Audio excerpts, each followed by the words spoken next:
और हरियाणा में कांग्रेस हाथ से हाथ जोड़ो अभियान शुरू करने जा रही है। अभियान को लेकर 25 जनवरी को कांग्रेस की चंडीगढ़ में एक अहम बैठक होनी है और कांग्रेस 26 जनवरी से हाथ जोड़ो अभियान शुरू करने जा रही है। इसमें पूर्व मुख्यमंत्री नेता प्रतिपक्ष भूपेंद्र सिंह हुड्डा, कांग्रेस प्रदेश अध्यक्ष उदय भान भी मौजूद रहेंगे और इसके साथ ही कांग्रेस के महासचिव कुमारी शैलजा, राज्यसभा सांसद रणदीप सुरजेवाला, कांग्रेस विधायक किरण चौधरी समेत कई बड़े नेता इसमें शामिल होंगे। बैठक में अभियान के केंद्रीय पर्यवेक्षक सुभाष चोपड़ा भी मौजूद रहेंगे और इसके साथ ही बैठक में कांग्रेस के चारों कार्यकारी अध्यक्ष और कांग्रेस के सभी विधायक, पूर्व विधायक, सांसद, पूर्व सांसद, 2019 विधानसभा चुनाव में पार्टी के उम्मीदवार और मौजूदा नेता मौजूद रहेंगे। विनोद लांबा, हरियाणा डेप्यूटी एडिटर, इस वक्त हमारे साथ मौजूद हैं। विनोद, हाथ से हाथ जोड़ो, एक बार फिर से हरियाणा की पृष्ठभूमि को कांग्रेस के लिहाज से मजबूत करने का प्रयास माना जाए? देखिए, निश्चित तौर पर 26 जनवरी से कांग्रेस का राष्ट्रीय स्तर पर यह कार्यक्रम शुरू होना है। भूपेंद्र हुड्डा उत्तर प्रदेश के प्रभारी इंचार्ज बनाए गए हैं इस हाथ से हाथ जोड़ो योजना के, लेकिन हरियाणा के लिहाज से महत्वपूर्ण ये है कि 25 जनवरी को कांग्रेस की चंडीगढ़ में बैठक होगी और नेता प्रतिपक्ष के अलावा उदय भान और जो नाम आपने दिए, कुमारी शैलजा, रणदीप सुरजेवाला, किरण चौधरी का, तमाम लीडर्स के साथ मिलकर इस पर पूरी प्लानिंग करना और अभियान के जो केंद्रीय पर्यवेक्षक है सुभाष चोपड़ा, उनका इस मौजूदगी में बैठक के साथ ही कहीं न कहीं हरियाणा के लिहाज से भी महत्वपूर्ण है। अब विपक्ष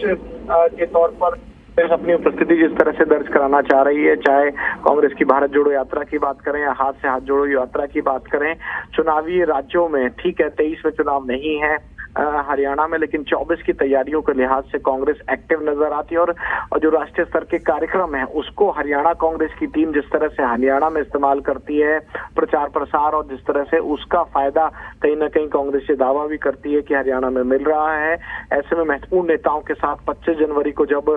चंडीगढ़ में बैठक शुरू होगी और बैठक में तमाम लीडर्स अगर एक मंच पर आते हैं तो कहीं ना कहीं जो पिछले दिनों आपको एक वीडियो याद होगा जिस दौरान कांग्रेस के पूर्व राष्ट्रीय अध्यक्ष और सांसद राहुल गांधी ने कांग्रेस के तमाम लीडर को अपनी उस क्लोज डोर कन्वर्सेशन के दौरान भी एकजुटता का पाठ दिया था और ये भी कहा था कि भारत जोड़ो के बाद भी आप लोगों को मिलकर चलना है, सबको साथ काम करना है। तो इस तरह की चीजें कांग्रेस अपनी तरफ से कर रही है और जिसका राष्ट्रीय स्तर का कोई भी कार्यक्रम हो किसी प्रदेश में, अगर उसकी प्रदेश यूनिट किसी पॉलिटिकल पार्टी की उसमें पूरी तरह से भागीदारी करती है तो ये कहीं ना कहीं मैसेज भी जनता के बीच देने की कोशिश करती है।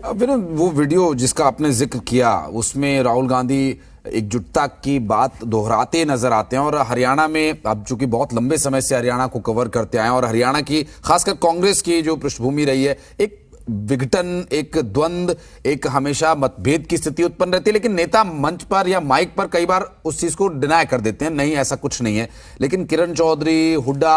और कुछ नेताओं के बीच हमेशा ये एक टसल हमेशा देखने को मिलती है। ये हाथ से हाथ जोड़ो, ये इन नेताओं के लिए है, कार्यकर्ताओं के लिए, ये स्पष्ट हो पाएगा इस कार्यक्रम में?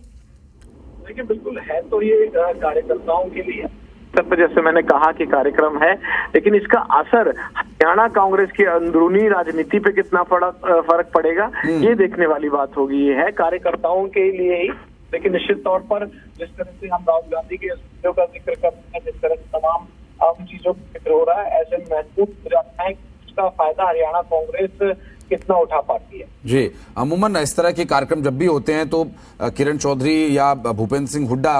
दोनों में से कोई एक ही वहां पर मौजूद होता है। कई ऐसे पीछे कार्यक्रमों में हमने देखा और फिर वो कोई एक कारण बता करके कि नहीं जा पाए इस वजह से वो इस बात को घुमा देते हैं या टाल देते हैं, लेकिन ये संदेश लोगों में, कार्यकर्ताओं में जरूर जाता है कि स्थिति ठीक नहीं है। बहरहाल हम उम्मीद करते हैं हरियाणा कांग्रेस के लिहाज से कि ये आगे स्थिति बेहतर हो। कांग्रेस के अगर ये कार्यक्रम को चलाया जाता है, कांग्रेस इसे पार्टी को मजबूत करने के लिए चला रही है तो वो सफल हो, हम उम्मीद करते हैं। बहुत शुक्रिया विनोद आपका इस पूरे मामले पर बातचीत करने के लिए, जानकारी देने के लिए।